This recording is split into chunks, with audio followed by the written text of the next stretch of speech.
अस्सलाम वालेकुम दोस्तों, मैं हूं आपका ट्यूटर एम मलिक। आपको अपने चैनल i2i स्किल पॉइंट में खुश आमदीद कहता हूं।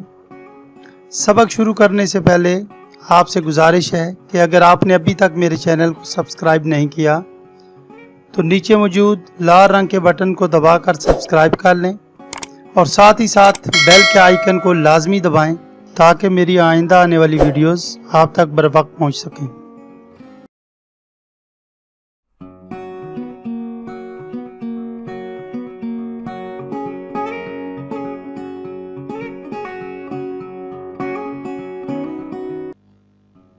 दोस्तों, MS वर्ड के एक और मज़ेदार से लेसन के साथ हाजिर खिदमत हूँ।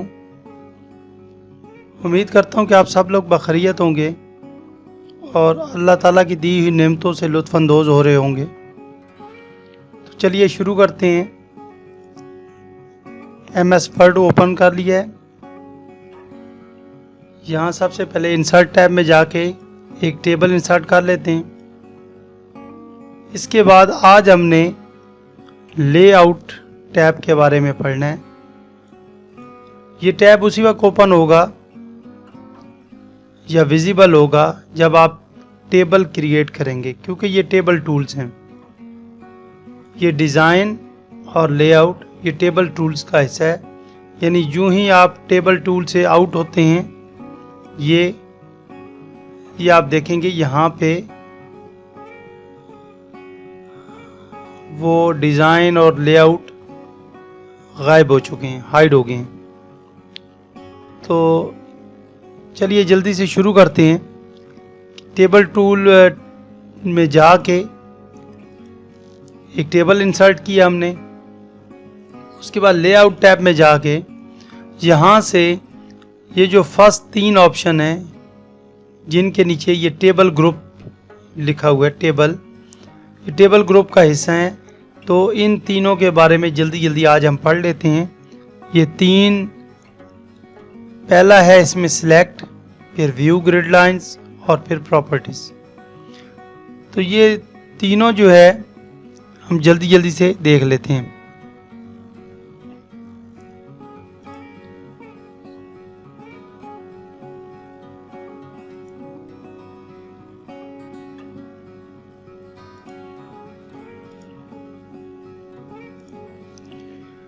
ये तो दोस्तों सबसे पहले सिलेक्ट कमांड के पर आते हैं। इसमें पहली चीज़ है सिलेक्ट सेल। तो ये आप वैसे भी माउस की मदद से भी सिलेक्ट कर सकते हैं। यहाँ से अगर कोई माउस से ना करना चाहे तो यहाँ से कर सकता है। यानी जिस सेल में आपका कर्सर होगा, ये इस बटन को प्रेस करने से वो वाला सेल सिलेक्ट हो जाएगा। ये देखें, अगर यहाँ आपका कर्सर हो तो ये प्रेस करने से यही सेल सिर्फ सिलेक्ट होगा। तो ये इसको आप वैसे माउस की मदद से भी किसी भी सेल को सिलेक्ट कर सकते हैं अगर उसमें कोई ऑप्शन हो। यानी दर हकीकत वही सेल सिलेक्ट हुआ होता है जिसमें कर्सर होता है। ये देखें, जिस सेल पे जाके ये ब्लैक सा एरो बन जाता है वो सिर्फ एक सेल सिलेक्ट हो जाता है। इसी तरह इस टेबल से बाहर आके ये देखें, अगला है सिलेक्ट कॉलम। अब जिस सेल में कर्सर होगा वो वाला पूरा कॉलम सिलेक्ट हो जाएगा। मिसाल के तौर पे अब ये फर्स्ट सेल में मेरा कर्सर है, तो जो ही मैं सिलेक्ट कॉलम करूँगा तो ये पूरा कॉलम ही सिलेक्ट हो जाएगा। इसका मैंने लास्ट लेसन में आपको तरीका बताया था कि आप किसी भी कॉलम के ऊपर आएँ और ये ब्लैक एरो जो है ये जब बन जाए तो उसको क्लिक करेंगे तो ये पूरा कॉलम सिलेक्ट हो जाएगा। ये देखें, कहीं भी ऊपर से भी कर लें तो वो भी यही काम करता है। इसके अलावा तीसरा ऑप्शन देख लेते हैं, सिलेक्ट रो। तो ये आप देखें, जिस सेल में आपका कर्सर होगा वो वाली पूरी रो सिलेक्ट हो जाएगी। ये देखें, तो ये भी आपको तरीका बताया था कि ये यहाँ से माउस से ड्रैग करके भी आप सिलेक्ट कर सकते हैं। इसके अलावा आप यहाँ पे साइड पे रख के एरो साइड पे रख के यहाँ से भी सिलेक्ट कर सकते हैं। ये देखें, ये देखें। इसके बाद सिलेक्ट टेबल है। तो ये देखें जो ही करेंगे तो ये पूरा टेबल सेलेक्ट हो जाएगा। तो इसका दूसरा तरीका मैंने आपको बताया था कि ये जहाँ प्लस साइन होता है टेबल के साथ, इसको जैसे ही इस पे जाके क्लिक करेंगे तो ये पूरा टेबल सेलेक्ट हो जाएगा। तो ये मेरे ख्याल में इतना मुश्किल नहीं था, उम्मीद है आपको समझ आ गया होगा। तो चलिए बढ़ते हैं नेक्स्ट टॉपिक की तरफ, वो है व्यू ग्रिड लाइंस। ये देखिए आप पूरा टेबल सेलेक्ट है, यहाँ से व्यू ग्रिड लाइंस पहले से ऑन है, हम दोबारा इसको ऑन कर लेते हैं। तो अब इससे इस टेबल पे क्या फ़र्क पड़ा है? बज़ाहिर कोई फ़र्क नज़र नहीं आ रहा, लेकिन जो ही मैं इस टेबल के आउटलाइंस को ऑफ करता हूँ तो आपको फ़र्क वाज़े होना शुरू हो जाएगा। अब यहाँ से डिज़ाइन में जाके यहाँ बॉर्डर्स में नो बॉर्डर कर देते हैं। अब देखें आप कि ये आपको ग्रिड लाइन नज़र आ रही होंगी। ये डॉटेड लाइंस जो हैं इन्हीं को ग्रिड लाइंस कहा जाता है। ये इससे पहले होम ग्रुप में या होम टैब में मैंने आपको व्यू ग्रिड लाइंस वाला ऑप्शन बॉर्डर एंड शेडिंग में पढ़ाया था या बॉर्डर्स ग्रुप में पढ़ाया था। ये आप यहाँ से देख सकते हैं, ये व्यू ग्रिड लाइंस ये हम पढ़ चुके हैं, लेकिन बहरहाल एक बार फिर इसका हमने रिव्यू कर लिया। अच्छा चलें नेक्स्ट इसमें देखते हैं और क्या चीज़ है। लेआउट टैब में जाके हम व्यू ग्रिड लाइंस को अगर ऑफ कर दें तो ये देखें टेबल गायब हो जाता है। तो हम इसलिए टेबल को दोबारा सामने लेके आते हैं, यानी यहाँ से बॉर्डर्स में जाके ऑल बॉर्डर्स पे सिलेक्ट कर देते हैं। तो अब आप देखेंगे ये रेड लाइनें क्यों आ गई हैं। तो ये मैं आपको बताया था कि जो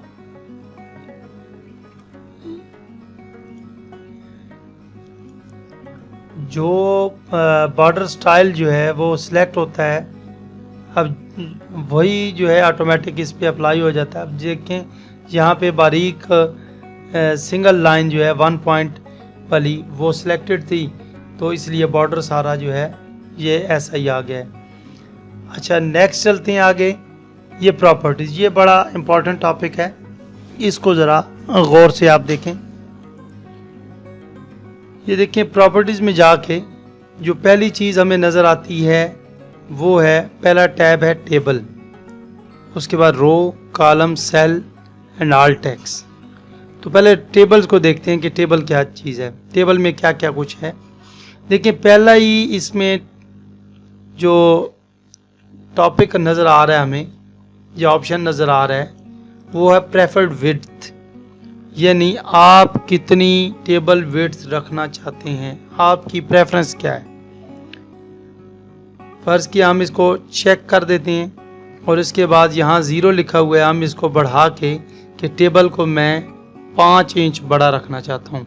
ये देखिए मेजर इन इंचेस और परसेंट, तो हम इंचेस में ही रख लेते हैं।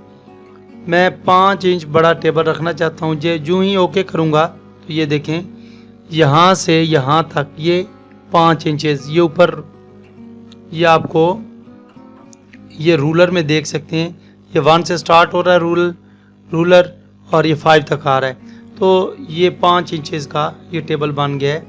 यानी प्रेफर्ड विड्थ से हम अपनी मर्ज़ी के मुताबिक टेबल की विड्थ एडजस्ट कर सकते हैं। फिर दोबारा जाते हैं इसी प्रॉपर्टीज़ में और नीचे देखें ये क्या चीज़, अलाइनमेंट जो है इसमें 3 किस्म के ऑप्शंस हैं, यानी लेफ़्ट, सेंटर और राइट। यानी ये तीनों ऑप्शन मैंने शुरू में आपको टेक्स्ट अलाइनमेंट के बारे में बताया था कि राइट, लेफ़्ट और सेंटर 3 किस्म की अलाइनमेंट्स होती हैं, वो टेक्स्ट की अलाइनमेंट्स थी। यहाँ पे अब ये टेबल की अलाइनमेंट है कि टेबल को आप पेपर के लेफ़्ट पे रखना चाहते हैं, सेंटर में रखना चाहते हैं या राइट में रखना चाहते हैं, ये आपकी प्रेफरेंस है, जैसे आप चाहते हैं। तो देखते हैं इन्हीं ऑप्शंस को। सबसे पहले टेबल को हम सेलेक्ट कर लेते हैं, यहाँ प्रॉपर्टीज़ में जाके यहाँ से ये लेफ़्ट सिलेक्टेड है, हम इसको सेंटर में कर देते हैं। तो जो ही सेंटर में करके ओके करेंगे तो ये देखें टेबल पेपर के सेंटर में आ गया।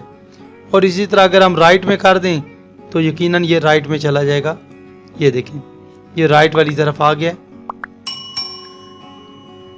इसी तरह इसको लेफ्ट में करके जो ही लेफ्ट में करते हैं तो साथ में एक और ऑप्शन ऑन हो जाता है, इंडेंट फ्रॉम लेफ्ट, यानी लेफ्ट से आप इसका कितना फासला छोड़ना चाह रहे हैं। यहाँ पे 0 है और ये अमूमन 0 ही रखा जाता है ताकि माइक्रोसॉफ्ट वर्ड खुद से एडजस्ट कर सके।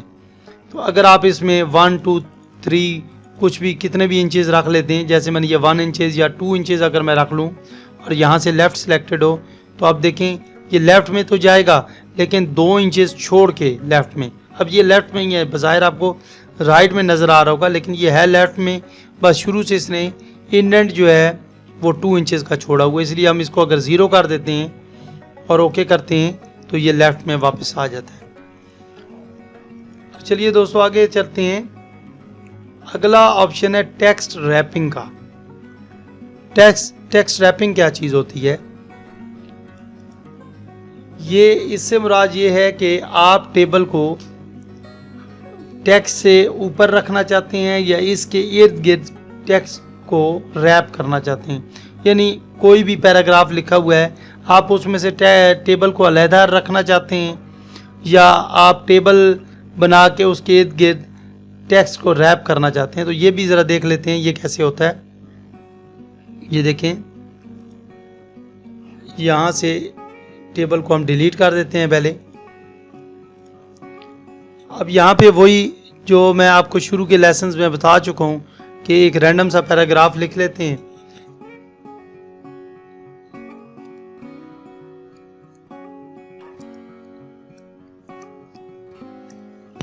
ये 10 लाइंस के 10 पैराग्राफ मैंने लिख दिए हैं, काफ़ी सारा टेक्स्ट है और इसमें मैं इस जगह पे टेबल इंसर्ट करना चाह रहा हूँ। यहाँ पे जो ही टेबल इंसर्ट करूँगा, ये देखें ये टेबल इंसर्ट हो गया। छोटा सा एक टेबल इंसर्ट कर लेते हैं तो आप देखेंगे कि ये टेबल जो है वो टेक्स्ट आधा ऊपर रह गया है, आधा नीचे और दरमियान में टेबल आ गया है। टेबल हम लेआउट में जाते हैं, लेआउट में जाके प्रॉपर्टीज़ में, और यहाँ से ये देखें टेक्स्ट रैपिंग नन जो है वो सिलेक्टेड है। इस वजह से ऐसा हुआ है कि टेबल टेक्स्ट के अंदर रैप नहीं हुआ। अगर आप चाहते हैं कि टेबल भी टेक्स्ट के अंदर रैप हो जाए और इसी तरह उसकी साथ इर्द गिर्द टेक्स्ट आ जाए, तो आप उस ऑप्शन को मद्देनज़र रखते हुए पहले उसकी विड्थ कम कर देंगे टेबल की जितना आप चाहते हैं। मिसाल के तौर पे मैं 4 इंचेस का टेबल चाहता हूँ और यहाँ से सेंटर में चाहता हूँ। सेंटर में करने के बाद इसको मैं अराउंड पे सिलेक्ट कर दूँगा। अराउंड पे सिलेक्ट करके जो ही ओके करता हूँ, ये देखें आप टेक्स्ट इसके इर्द गिर्द रैप हो गया। ठीक है, तो ये अब आपको बेहतर समझ आ गया होगा कि टेक्स्ट रैपिंग से क्या मुराद है। यानी टेक्स्ट टेबल के इर्द गिर्द रैप हो जाता है, पूरे टेबल को इर्द गिर्द से ढांप लेता है। यानी जिस तरह पेपर रैपर से गिफ्ट रैप किया जाता है, यानी उसके इर्द गिर्द गिलाफ चढ़ा दिया जाता है, इसी तरह इस टेबल के गिर्द रैपिंग कर दी गई है टेक्स्ट की। तो ये देखें, इसके बाद इसके साथ ही पोजीशनिंग का एक बटन है। पोजीशनिंग को हम क्लिक करके देखते हैं कि इसमें 3-4 ऑप्शन मौजूद हैं। एक हॉरिजॉन्टल, इसमें पोजीशन है सेंटर। तो अगर आप इसको राइट पे करना चाहें तो ये देखें टेबल राइट की तरफ निकल गया। इसी तरह अगर आप इसको लेफ़्ट पे करना चाहें तो टेबल लेफ़्ट की तरफ आ जाएगा। तो हम इसको सेंटर में ही रखते हैं, सेंटर में ज़्यादा खूबसूरत लग रहा है। इसके अलावा रिलेटिव टू कॉलम करना चाहते हैं या पेज या मार्जिन, तो हम अमूमन कॉलम के रिलेटिव करते हैं ताकि एक्यूरेट हमें अंदाज़ा हो सके। अगर पेज के सेंटर में करेंगे तो वो पूरे पेज के सेंटर में चला जाएगा। उस पैराग्राफ जहां हमें मतलूब है ये, यानी जहां हमें दरकार है वहां नहीं आएगा, बल्कि पेज के सेंटर को मद्देनज़र रखते हुए या वहां शिफ्ट कर जाएगा। इसी तरह मार्जिन, यानी दोनों साइड से जितना गैप छूटा हुआ है ये उस हिसाब उसको मद्देनज़र रखेगा। तो बेहतर है हम कॉलम के रेफरेंस से इसको एडजस्ट करें। ये देखें, इसी तरह नेक्स्ट पोजीशनिंग देख लेते हैं। यहाँ पे वर्टिकल पोजीशन यहाँ पे 0 दी हुई है। अगर मैं इसको टॉप कर देता हूँ और मार्जिन के टॉप पे। ये देखिए यहाँ पे अगर मैं पैराग्राफ के टॉप पे करता हूँ तो ये नहीं आता, इस तरह मार्जिन के टॉप पे जाएगा। तो ये देखें, ये पूरे ऊपर से मार्जिन के बिल्कुल टॉप पे आ चुका है। यानी यहाँ पे एक फर्जी मार्जिन जो छोड़ा गया है, जो कि प्रिंट को मद्देनज़र रखते हुए हर तरफ से एक मार्जिन छोड़ा जाता है, तो उसके बिल्कुल ये टॉप पे आ गया है। अगर इसी को हम दोबारा इसी ऑप्शन में जाएं और यहाँ से बॉटम करें और यहाँ से फिर मार्जिन ही होगा, तो ये देखें ये बिल्कुल इसी पेज के बिल्कुल मार्जिन के बॉटम में आ जाएगा। तो हम उसी ऑप्शन को सिलेक्ट कर लेते हैं, यहाँ से पोजीशनिंग में ये हम सेंटर कर लेते हैं और यहाँ से पैराग्राफ कर लेते हैं। ओके करेंगे तो उसी पैराग्राफ के सेंटर में आ जाएगा। इसी तरह दोस्तों ये नीचे इसके एक और ऑप्शन है, यानी राइट टू लेफ्ट और लेफ्ट टू राइट। यानी अगर आप उर्दू, फारसी, अरबी वगैरह लिखना चाहते हैं तो आप टेबल में राइट टू लेफ्ट को क्लिक कर देंगे तो ये राइट से लेफ्ट वो लिखना शुरू करेगा, और इसी तरह टैब दबाने पे भी राइट से लेफ्ट ही मूव होगा। यानी राइट टू लेफ्ट इसे क्लिक कर देता हूँ और ओके जो ही करता हूँ तो ये देखें हमारा कर्सर ये राइट वाले मोस्ट राइट का सेल में आ चुका है। अब जो ही मैं टैब प्रेस करूँगा तो ये राइट टू लेफ्ट जाएगा। इसी तरह ये देखें, अगर इसी तरह ये नेक्स्ट ऑप्शन जो है क्लिक कर दूं लेफ्ट टू राइट, तो ये इंग्लिश के तरीके, इंग्लिश, हिंदी और दूसरी जो ज़ुबानें जो लेफ़्ट टू राइट लिखी जाती हैं उनके मुताबिक ये काम करेगा। अब जो ही मैं टैब प्रेस करूँगा तो ये देखें लेफ़्ट टू राइट जा रहा है। इसके अलावा नीचे ऑप्शन एक दो और दिए गए हैं, उनमें से एक है बॉर्डर्स एंड शेडिंग और दूसरा है ऑप्शंस। देखें बॉर्डर्स एंड शेडिंग ये हम पहले मैं आपको ये पढ़ा चुका हूँ। तो ये बॉर्डर्स एंड शेडिंग जो है आपके पहले नॉलेज में भी है, ये सेम वही चीज़ है। ये जो ही हम इसको कोई बॉर्डर अप्लाई करके और नीचे ये देखें 3 ऑप्शन आ जाते हैं। आप पैराग्राफ पे बॉर्डर अप्लाई करना चाहते हैं, सेल पे या टेबल पे, तो आपका जो मतलूबा चीज़ है, मसलन आप हम टेबल पे अप्लाई करना चाह रहे हैं तो टेबल पे रख के ओके करेंगे तो ये देखें पूरे टेबल पे ये वाला बॉर्डर अप्लाई हो जाता है। इस तरह अगर आप पैराग्राफ पे करते तो ये पैराग्राफ पे अप्लाई हो जाता। इसी तरह ये ऑप्शंस देखें, इसमें भी सेल की हम डिफ़ॉल्ट मार्जिन जो हैं वो दिए गए हैं। इस तरह सेल स्पेसिंग, यानी सेल का टॉप बॉटम से कितना कितना फासला छोड़ना है, लेफ़्ट और राइट से कितना कितना, जब आप अंदर टेक्स्ट एंटर करोगे तो कितना कितना मार्जिन होना चाहिए। मैं कुछ टेक्स्ट एंटर करके फिर इसको आपको समझाता हूँ।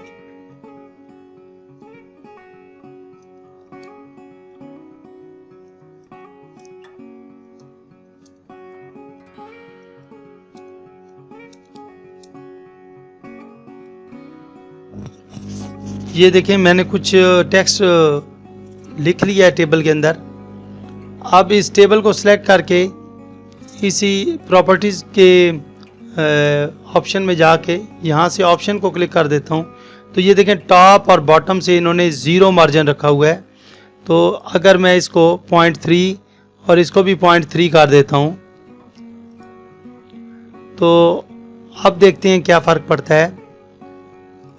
ये देखें ऊपर से थोड़ा सा मार्जिन, इस तरह बॉटम से थोड़ा सा मार्जिन इसको मिल गया है। इसी तरह से आप सेल की मार्जिन आप सेलेक्ट कर सकते हैं।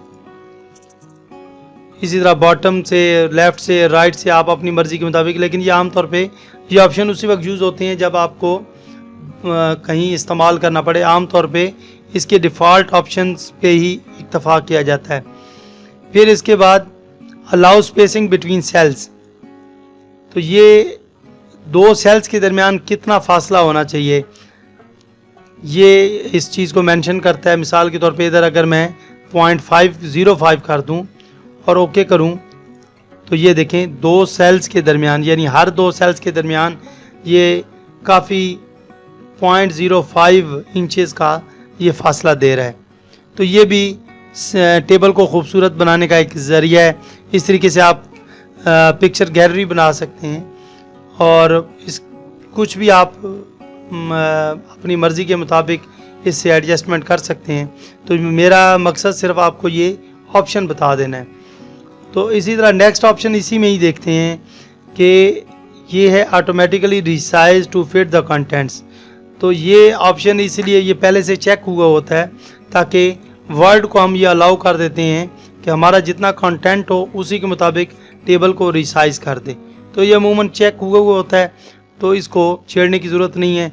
इसको अगर आप ये अनचेक कर देंगे तो ये उसके मुताबिक एडजस्ट नहीं करेगा, फिर ये टेक्स्ट जो है वो ऊपर नीचे दाएं बाएं होता रहेगा, टेबल अपनी जगह से रिसाइज नहीं होगा। तो इसको हम चेक करके ही रखते हैं। तो दोस्तों मेरे ख्याल में आज का ये लेसन काफ़ी है। नेक्स्ट लेसन में इंशाल्लाह ये रोज़, कॉलम, सेल और ऑल टेक्स्ट के बारे में पढ़ेंगे और इसके बारे में जानेंगे कि इन ऑप्शंस में क्या क्या मुफीद चीज़ें हैं। तो नेक्स्ट लेसन के साथ एक बार फिर हाजिर होऊंगा। तब तक के लिए अल्लाह निगहबान।